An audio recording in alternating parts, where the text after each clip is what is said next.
Hello everyone, আসসালামু আলাইকুম। আজকে আমার ছেলের বার্থডে, মানে আমার ছাকিন বাবুর বার্থডে। আর আমার ছেলের বার্থডের উপলক্ষে আমি কী করলাম, মানে কী রান্না করলাম সেটাই আপনাদের সঙ্গে শেয়ার করব। ওকে, চলুন দেখাই। এখানে রয়েছে সাদা পোলাও, মানে আমি চেপে রেখেছি যেহেতু খেতে অনেক দেরি আছে।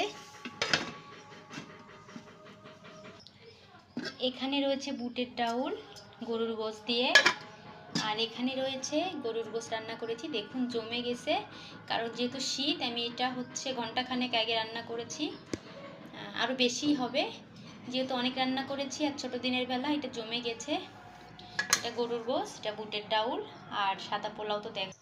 আর এখানে করেছি নুডলস, সঙ্গে রয়েছে পাঙ্গাস মাছ ভুনা, আর এখানে রয়েছে মুরগির গোশ।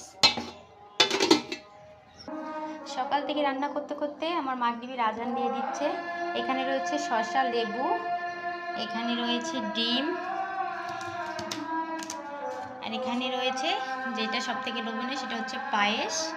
আসলে আমরা কেক কাটবো না, আমার হাজবেন্ড বলতেছে কেক টেক কাটা হয় না, এগুলো করা যায় না।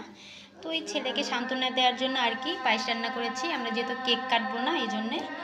আর ফ্রিজের ভেতরে রয়েছে দই মিষ্টি, ওটা এখন মানে আমার হাতে সময় নেই এই জন্য দেখালাম না। এই ছিল আমার ছেলের বার্থডে আজকে আয়োজন, আমার ছোট্ট একটু আয়োজন আমার মানে আমার বাচ্চার জন্য, বাচ্চাকে সান্ত্বনা দেওয়ার জন্য আর কি।